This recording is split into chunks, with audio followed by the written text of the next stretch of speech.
I see the brother Jesus Trevino in here early, man. Salute. You know what I mean? We're going to get straight into it. You know what I mean? Welcome back to the Trillcast. It's your boy Hezeleo.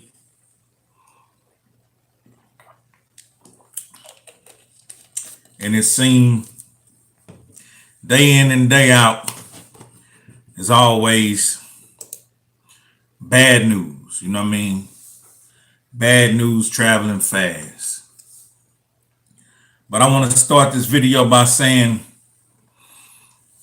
this universal way for our people and our culture to communicate has turned into death notes and death messages. You know what I mean? This universal way to communicate. Rap music. Somebody may say a certain phrase in New York, but in Texas, we can interpret what the individual is saying. You know what I mean? So that language becomes universal. But instead of it being used to elevate and promote positivity and uplift, today and yesteryear is being used to communicate destruction. I got a message today that a close friend of mine lost one of his sons today. And it's very tragic because when the individual was telling me the names of the people that's possibly a part of what took place, I bet neither one of them knew that their uncles, mother, grandmother, brothers and sisters were all neighbors at one time. That's how crazy it is. Once being neighbors across the street from each other, as everybody grow up, now one become a victim of the other, allegedly. I don't know. Allegedly. But we all lived in harmony. Neighbors. So our kids grow up, don't know we know each other, don't know we all used to hang out and make each other victims. It's terrible, man. Keep your head up, my nigga. I don't have the words. I don't know what to tell you. This shit happens too often, way too often. But I wanna share something with y'all tonight. I want to share a story with y'all. And this ain't one of my stories. This is something, I just want you to pay attention to. This is about a brother named Jesse Washington, a 17-year-old American farmhand. He was lynched in the county of Waco, Texas in 1916. And what became a known example of racially motivated lynchings. Washington was convicted, but I'm going to say accused, of raping and murdering Lucy Fryer, the wife of his white employer in Robertson, Texas. He was chained by his neck and dragged out the county court by observers. Not the authorities, just the people there witnessing. Observers chained him by the neck and drug him out of the court. He was then paraded through the streets, all while being stabbed and beaten before being held down and castrated. He was then lynched in front of Waco's City Hall. It's in Waco, Texas, man. The crowd of onlookers stood and watched as they burned his body. Over 10,000 spectators. Over 10,000 spectators, including city officials and police, gathered to watch the attack. There was a celebratory atmosphere among the whites that spectated the murder, and many children attended. During their lunch hour, members of the mob cut his fingers off and hung him over a bonfire. After saturating him with coal oil, he was repeatedly lowered and raised over the fire for about 2 hours. After the fire was extinguished, his charred torso was dragged through the town. A professional photographer took pictures as the event unfolded, provided rare imagery of a lynching in progress. The pictures was printed and sold as postcards in Waco, Texas, in 1916.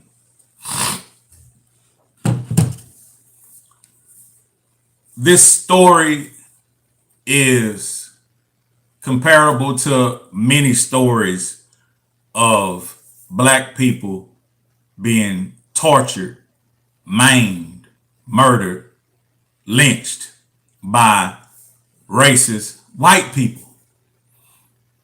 There's countless amount of stories like this. You know what I mean? And this is not so long ago, but maybe that's too long ago. Maybe that was too long ago and it didn't happen no more after that. But let's look at another story. Let's look at Black Wall Street in Tulsa, Oklahoma. This occurred in 1921. That was a long time ago. Yeah. But again, racially motivated black people being harmed by white supremacists, white radical racist people.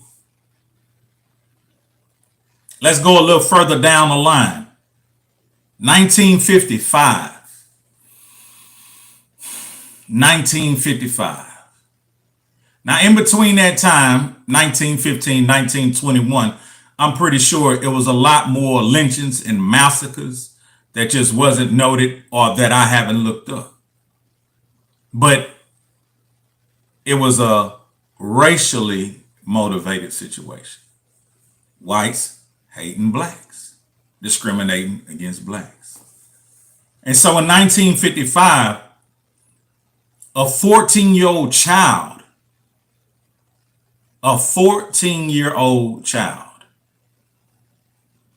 was lynched, murdered, tortured. They say he flirted with a white woman. They say he whistled at her or whatever. I don't know. I'm pretty sure he ain't did shit but probably looked away. But this 14-year-old child was sought after. He had then went home. He made it to where he was staying at. But later on that day, a small mob of angry white men showed up, summoning this child. This child was not from Mississippi or that small town he was visiting. The child was from Chicago. Maybe in Chicago, he could look at whomever he pleased, somewhat. But in this small, fucked up ass town, that look or whatever it was got him murdered.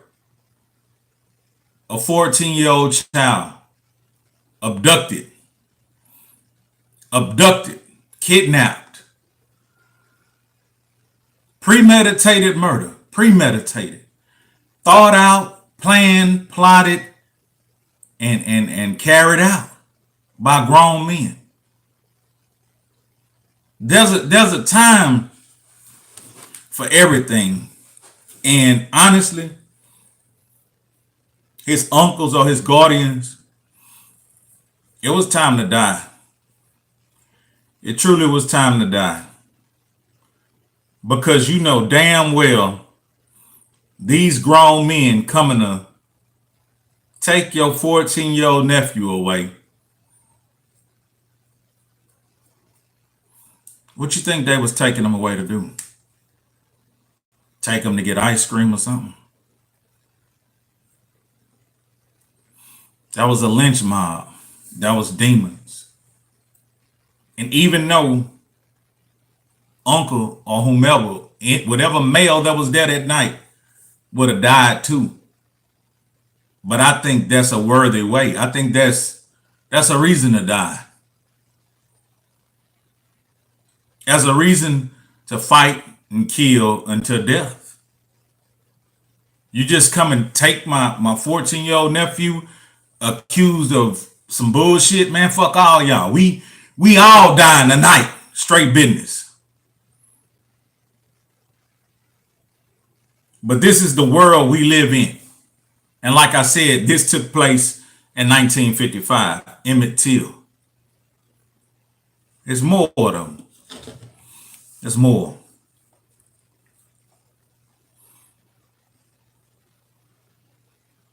Let's go to Medgar Evers, a civil rights activist who also fought in the war for the United States of America.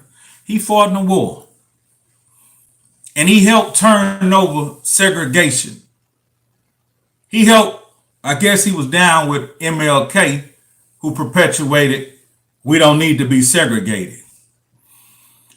And I'm not going to go against that. Whatever the brother was fighting for, hey, it was right. He was fighting for the rights so we can intermingle. Who knows? Maybe we should have stayed to our fucking selves. But that's easy for a nigga like me to say who ain't did no revolutionary shit. So I'm going to shut my funky ass mouth about that. Because I don't remember doing anything revolutionary. But if my time comes, I hope I step up to the plate. But I'm not going to sit here and act like I'm some big activist or revolutionary nigga, because I don't remember doing nothing but being a dumb nigga who coming up out of this shit and waking up and realizing, hey man, a lot of shit fucked up.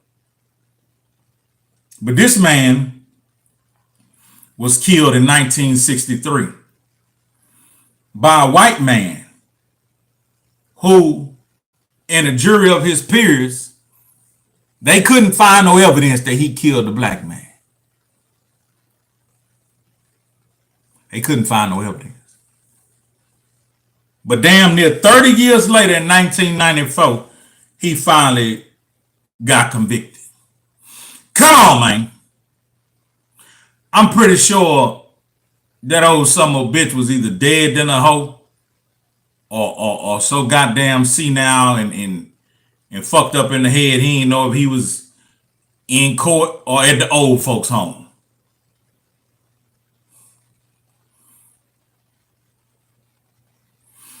But I say all that to say this.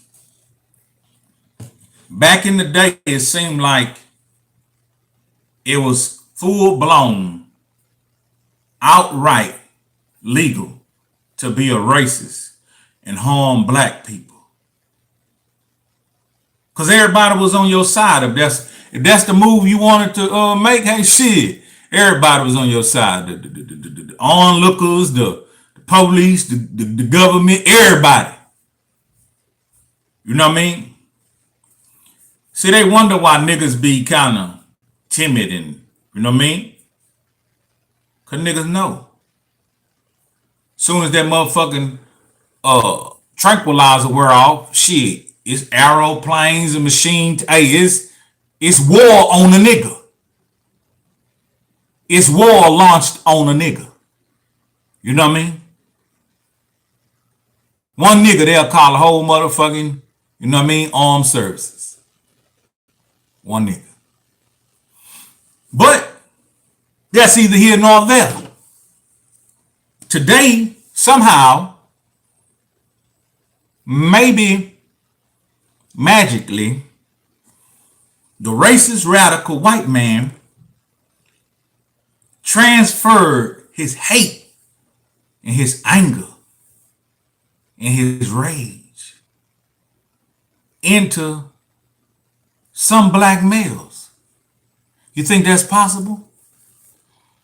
Somehow, the hateful Klansman who want to catch a nigga by his toe has transferred his mind and his evil and his heart into niggas. That's the way it looked to me. Because now all I see the majority of the time when I want to get on social media and look at a little twerking, I don't know how I follow so many hoes that be bouncing that ass. Like, I ain't looking for that. God damn. As soon as I click on my shit, that's a big old ass twerking. I like it and I keep on moving because I'm not trying to be distracted. But somehow, this artist killed somebody. But when you find out who the victim is or who the assailant is, it's some black artist and some other black young man who dead than a bitch. Dead than a motherfucker. You know what I mean? Ain't no racist radical, nobody involved. Just another black motherfucker murking another black motherfucker. It's like they done laid there and gave they brain and they heart to niggas somehow. Let me see. This is from 1987 until, let me give it to you. 1987 to 2021. We're going to start from 2021, December. Draco the Ruler. I ain't even going to bullshit you. I seen the young man pictures before, but I ain't never heard a word uttered out his mouth. I seen him on Adam 22 or somewhere, or VLAD, somebody, but I knew nothing about him. I hadn't even heard him speak. I just saw him and kept it moving. But he's no longer here with us. Who killed him? Maybe the Klan. But I don't think so. And then another young man, Slim 400. I seen him and heard a little bit about his music and a little bit about his backstory. He had been shot up a few times. Who killed him? Young Dolph. We all know him and heard his music. Who killed him? Mo 3. King Vaughn. It's just so many names. 2020, Pop Smoke. 2019. Damn, I ain't even know it been that long. Nipsey Hussle. Who killed him? 2018, so many others. 2018, XXX Extension, if that's how you say the young man's name. My kids love that kid music. They loved it so much to where I started listening to it. But who killed him? And then the homie in 2016. Now this is a individual that I spent time with, who I didn't see inside of him a hateful bone in his body. Like, I didn't see him on no ugliness, like wanting to harm something. Homie was wanting to have a good time, relax, you know what I mean, and enjoy himself. But he lost his life in 2016.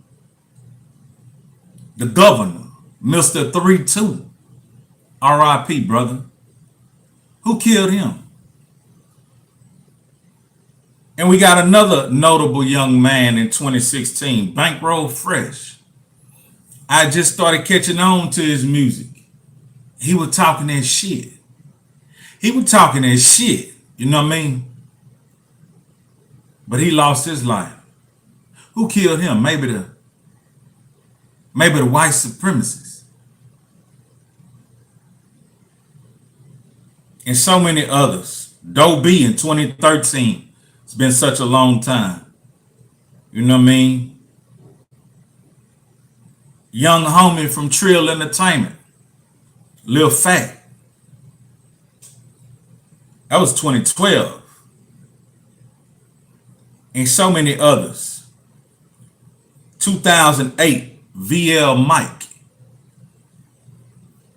I remember Big Bug used to chop it up with him. He had him on a couple of drops, VL Mike. I think he was out of either Baton Rouge or New Orleans, I don't know.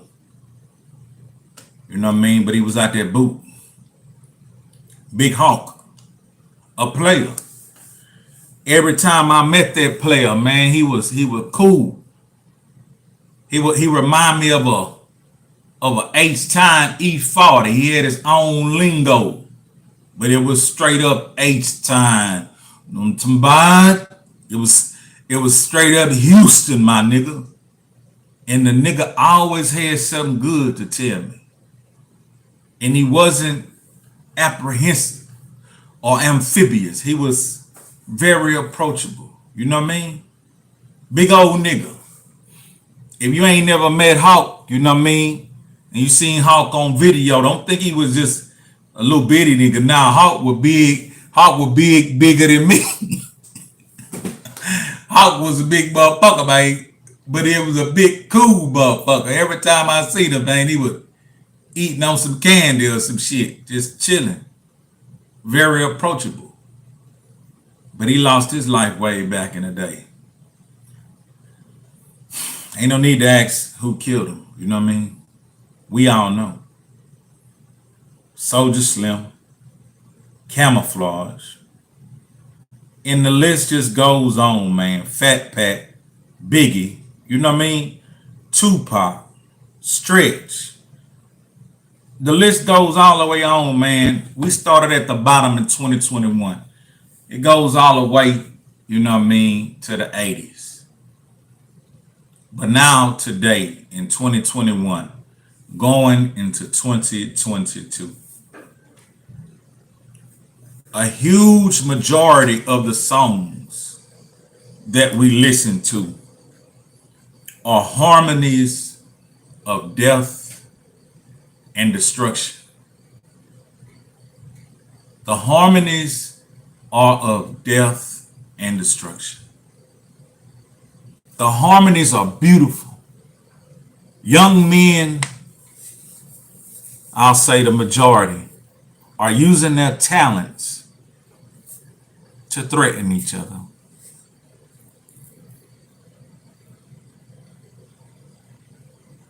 One of the most notable songs, Jamming Like a Mother. Beautiful, jamming like a hoe. They scared to come outside. Who's scared to come outside? The Klansmen scared to come outside? The white people that lynched and murdered and massacred people, they scared? Song ain't got nothing to do with them. Song ain't perpetuating no racial nothing. The song is talking about niggas. Niggas scared to come outside. That's just one. But every time you listen to the radio or hear a new record, I'm about to slide on them niggas. I'm about to pop that nigga top. How did we get to this point? How did we get to this point? What was that movie? I think the dude from Key and Peele made that movie. What was that movie called? It was pretty like throwed off. Everybody paid attention to it. It just came out a couple years ago. That lady was stirring that spoon. You know what I mean? That lady was stirring that spoon. What's the name of that movie? I forgot that damn fast. Get Out! Okay. So in the movie Get Out, they were showing that older white people wanted to transfer their brains inside of younger black males or whomever bodies for the strength of that individual, but the knowledge that which they had. They needed the eyes, they needed the skin, they needed the muscles, they needed, hey man, they needed the body so they can live on, you know what I mean, with their brain. I think that shit actually happened. I think that shit happened. Cause look at society right now, man. It got to be some niggas that zipped up a nigga that zipped up a nigga outfit. It got to be a Klansman underneath that outfit. The way niggas is killing niggas, man. Who sprayed the shit like what they sprayed on each other? I'm glad it didn't affect me. I ain't getting none. I don't want to kill no niggas. That's the last thing on my mind. Now I'm going to protect myself. You understand me? I'm going to protect myself to the fullest of my capability. And that goes for any son of a bitch. But I do not wake up thinking about a op. A op? Maybe a op is your opposite, not your opposition. How about op become opportunity? But I think all of you who come to the Trillcast tonight, y'all very level-headed and logic people. And y'all also understand it's something terrible in the air, boy. It's something terrible in the air. Every time I look on social media, a huge percentage of the time, one of our young black brothers just went to prison, just got out of prison, or just killed somebody, and somebody just died.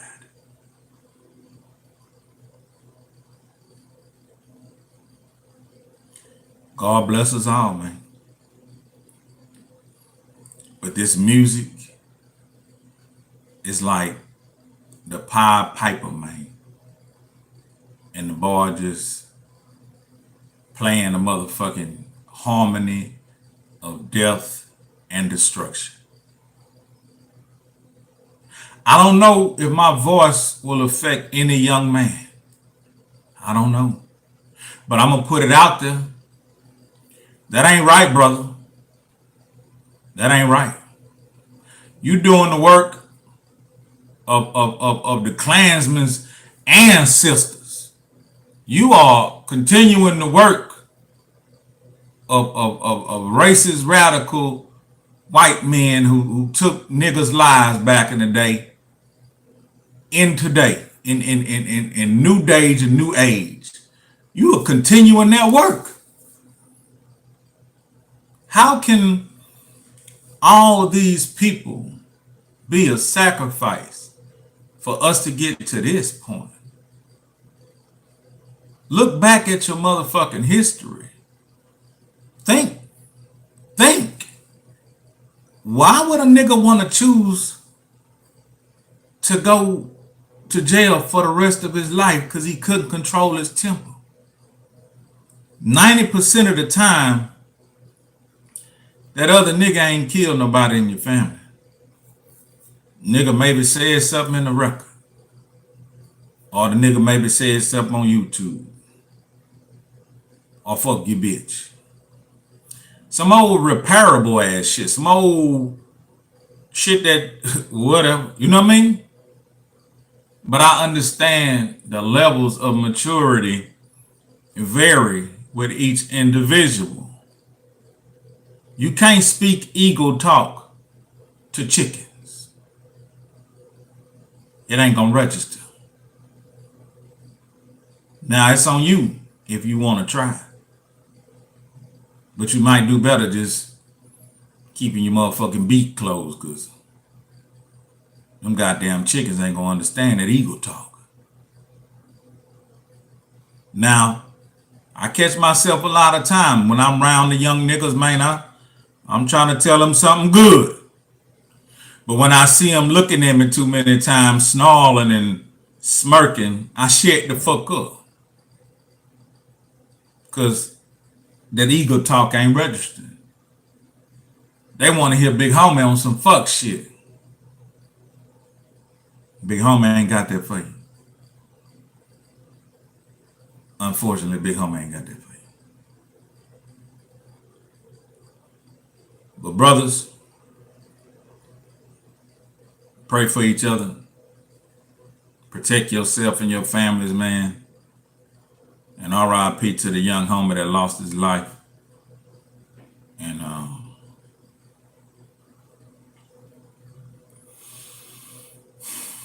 guess it's probably gonna get worse before it get better.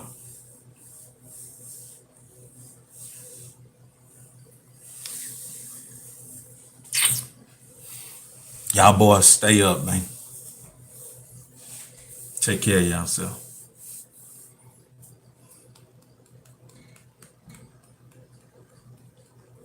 I gotta call my nigga at some point.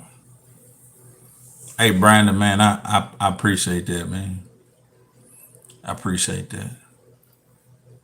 And I don't mean no disinfect, man. I ain't look at now comment. I'm just throwed off. How much hate.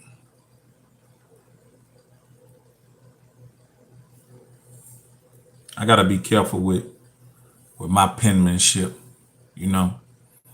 I gotta be careful with my penmanship. Brandon Tillery, you got a YouTube now? We most definitely gonna talk about that in the near future. We're gonna most definitely talk about that. I'm gonna go check you out, man. I got you covered. But y'all stay up, man. Long live the pimp and Mama West. Free young pimp. I'm out.